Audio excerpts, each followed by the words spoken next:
Buenas noches, hermanos. Qué increíble poder reunirnos aún por medios virtuales, a poder estar juntos y estudiar la palabra de Dios juntos. Quisiera pedirles que me acompañen en una oración. Padre, damos muchas gracias por esta noche. Te damos gracias por la oportunidad de abrir tus escrituras y aprender de ellas. Padre, te pido que nos des sabiduría y que tengamos la habilidad de verte a ti en medio de todo lo que está pasando en nuestro mundo. Padre, yo sé que en mí y en otros hay tentación de ser cínicos, hay tentación de pensar de lo que hoy estamos viviendo, eso va a ser nuestra realidad para el resto de nuestras vidas. Pero Dios, yo te ruego que podamos estar más convencidos que nunca de tu presencia, de tu amor por nosotros y por tu mano que nos guía en todo. Padre, te amamos y oramos eso en Jesús. Amén. Pues la semana pasada en nuestro estudio de Hechos capítulo 8 vimos la persecución por la cual la iglesia estaba pasando.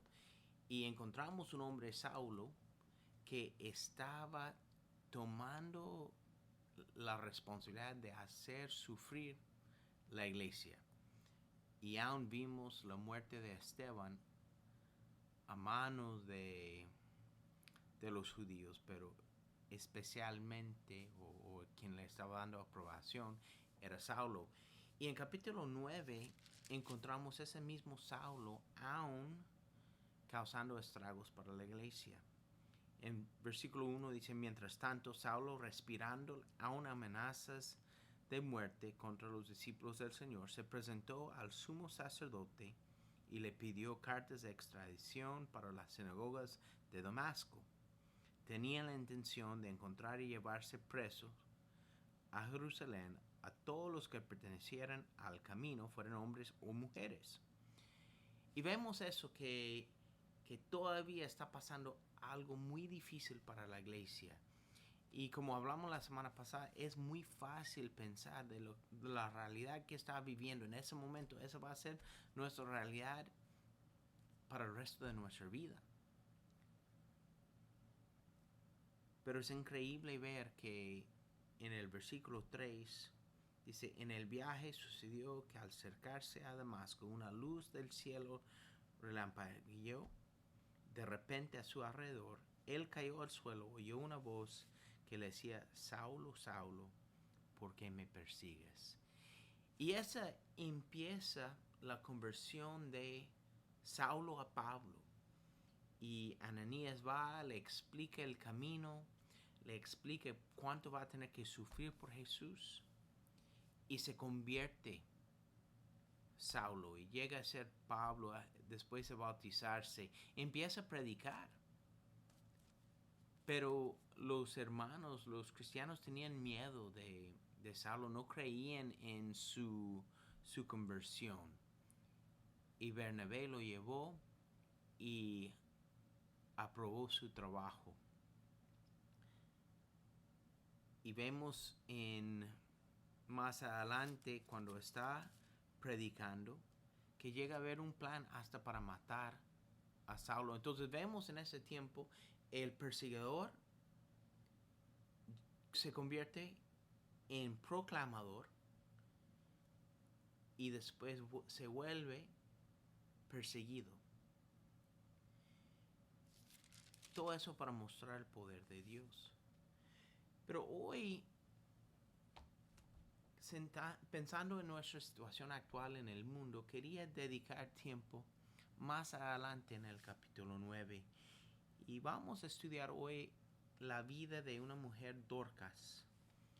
Y encontramos su historia en el versículo 36. Dice, había en Jope una discípula llamada Tabita, que traducido es Dorcas. Esa se esmeraba a hacer buenas obras y en ayudar a los pobres. Sucedió que en esos días cayó enferma y murió. Pusieron el cadáver después de lavarlo a un cuarto de la planta alta. Y como Lida estaba cerca de Jope, los discípulos, al enterarse que Pedro se encontraba en Lida, enviaron a 2 hombres a rogarle: por favor, venga usted a Jope enseguida. Sin demora, Pedro se fue con ellos, y cuando llegó lo llevaron al cuarto de arriba. Todas las viudas se presentaron llorando y mostrándole las túnicas y otros vestidos que Dorcas había hecho cuando aún estaba con ellas. Pedro hizo que todos salieran del cuarto, luego se puso de rodillas y oró. Volviéndose hacia la muerta, dijo: Tabita, levántate. Ella abrió los ojos y al ver a Pedro se incorporó. Él, tomándola de la mano, la levantó. Luego llamó a los creyentes y las viudas, a quienes la presentó viva. La noticia se difundió por todo Jope y muchos creyeron en el Señor.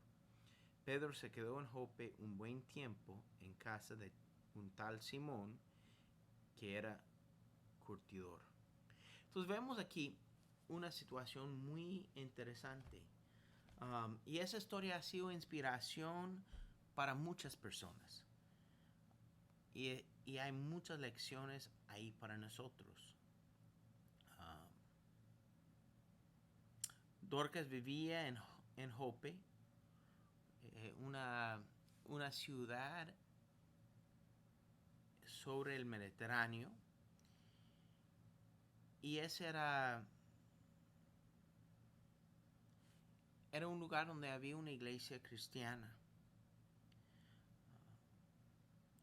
Entonces, vemos a esa mujer y la primera cosa que dice de ella es: había en Jope una discípula llamada Tabita. Ahora, esa es la única vez en toda la Biblia que la palabra discípulo está utilizado en lo femenino. Obviamente porque Tabita era una mujer. Entonces, vemos eso, una mujer discípula, un creyente, una cristiana, un seguidor de Cristo, pero un aprendiz. Pero también vemos de ahí, dice que ellas se esmeraban a hacer buenas obras, en ayudar a los pobres. Es interesante que Dorcas no es tan conocida por ser levantado de la muerte, sino por haber hecho buenas obras. Entonces, vemos que Dios desea que cada discípulo tenga un ministerio para los demás.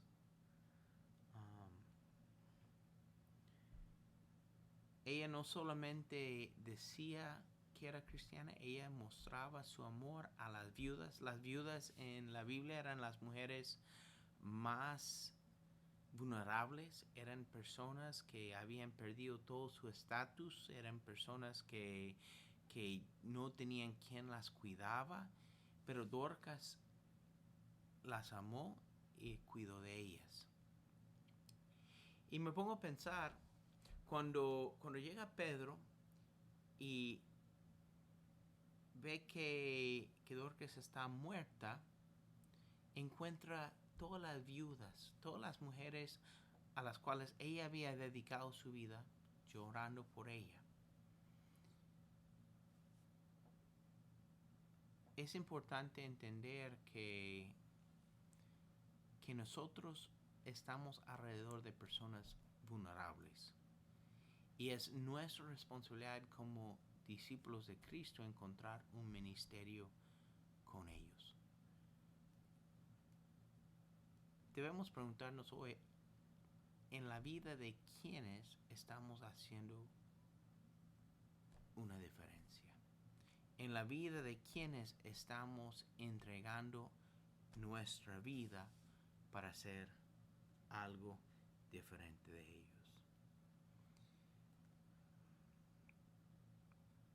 También me encanta lo que dice en versículo 42. Una vez que Dorcas es levantado de la muerte, dice versículo 42, la noticia se difundió por todo Jope y muchos creyeron en el Señor.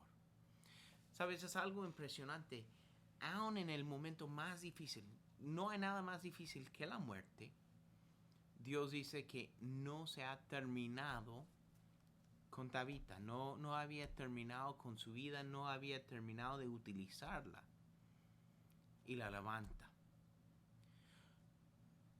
Yo creo que es importante entender que no importa lo que está pasando, no importa las políticas del país en el cual vivimos, no importa las situaciones personales de las luchas, no importa qué tan difícil está la situación por la coronavirus, no importa lo que está pasando en la vida, Dios está presente y Dios puede cambiar radicalmente nuestra situación para mostrar su gloria.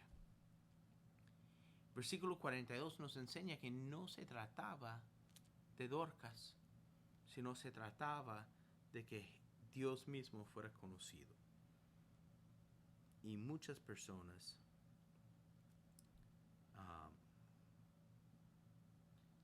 creyeron en Jesús porque habían escuchado lo que había pasado con Dorcas. Eso es nuestro deseo como iglesia, que por las cosas que nosotros hacemos, por las situaciones en las cuales nosotros ayudamos, Cristo puede ser conocido. Y por eso también quería compartir Isaías 58. Esa en realidad es una de mis escrituras preferidas. Empezando en el versículo 6. Dice, el ayuno que he escogido no es más bien romper las cadenas de injusticia y desatar las correas del yugo, poner en libertad a los oprimidos y romper toda atadura. ¿No es acaso el ayuno compartir tu pan con el hambriento y dar refugio a los pobres sin techo? ¿Vestir al desnudo y no dejar de lado a tus semejantes? Si así procedes, tu luz despuntará como la aurora y al instante llegará tu sanidad. Tu justicia te abrirá el camino y la gloria del Señor te seguirá. Llamarás y el Señor responderá. Pedirás ayuda y Él dirá, aquí estoy. Si deseches el yugo de la opresión, el dedo acusador y la lengua maliciosa, si te dediques a ayudar a los hambrientos y a saciar la necesidad del desvalido, entonces brillará tu luz en las tinieblas, y como el mediodía será tu noche. El Señor te guiará siempre y te saciará en tierras resecas y fortalecerá tus huesos. Serás como jardín bien regado, como manantial cuyas aguas no se agoten. Tu pueblo reconstruirá las ruinas antiguas y levantará los cimientos del antaño. Serás llamado reparador de muros derruidos, restaurador de calles transitables. Si dejas de profanar el sábado y no haces negocios en mi día santo, si llames el sábado delicia y el día santo del Señor honrable, si te abstienes de profanarlo y lo honres no haciendo negocios ni profiriendo palabras inútiles, entonces hallarás tu gozo en el Señor. Sobre las cumbres de la tierra te hará cabalgar y haré que te deleites en la herencia de tu padre Jacob. El Señor mismo lo ha dicho. Sabes, la Biblia dice que si tú y yo nos dedicamos a pelear en contra de las injusticias, si nos dedicamos nuestra vida a ayudar el que es más vulnerable, si dedicamos nuestras vidas a buscar la justicia y hacer lo que agrada al Señor, uno dice que nuestra luz va a ir por delante, va a de ser enfrente de nosotros y mucha gente va a poder ver a Cristo en nosotros. Pero también dice que Dios mismo nos va a venir atrás. Él va adelante y atrás de nosotros. Él va a cuidar de nuestra frente y de nuestra espalda. ¿Sabes? Pase lo que pase en el mundo, nosotros no lo podemos controlar. Pero si estamos haciendo lo que agrada al Señor, Él tiene nuestra espalda. Él nos cuida la espalda. Él quiere ser un hombre grande de su iglesia. Él quiere que sus hijos sean reconocidos, no por lo grande que somos nosotros, sino por lo grande que Él es. Y si nosotros trabajamos con todo nuestro corazón para que esa sea la verdad, vamos a poder ver nuestras vidas de la misma manera que vieron los hermanos en Hechos. Me encanta lo que dice en Hechos 9.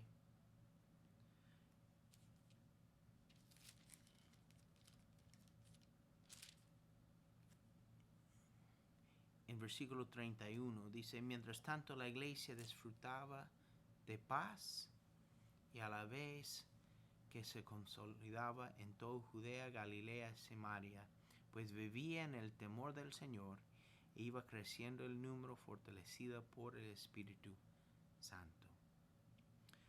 ¿Sabes? Dice que la iglesia disfrutaba paz porque vivían en temor. Nosotros tenemos que vivir no temerosos por lo que está pasando, sino con temor al Señor.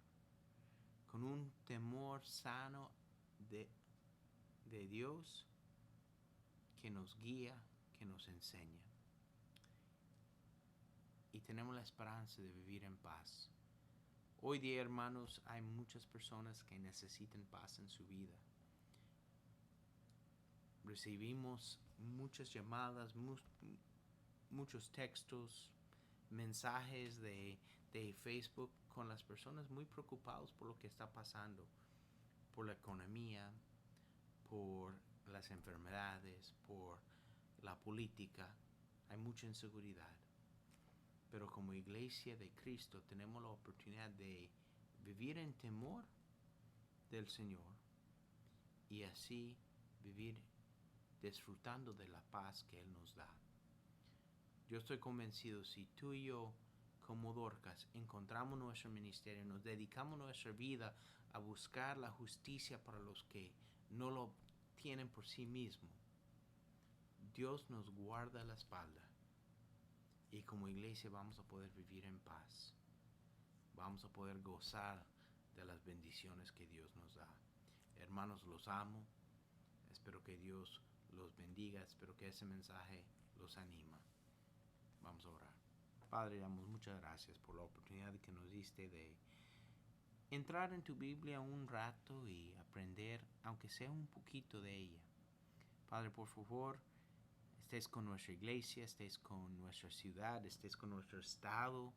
Padre, estés con todos los médicos y profesionales que están tratando a contener el virus Padre. Yo te pido que les des sabiduría, que los mantengas sanos, Padre, que pronto esa situación puede ser solamente una memoria. Te amamos, pedimos eso en el nombre de Jesús.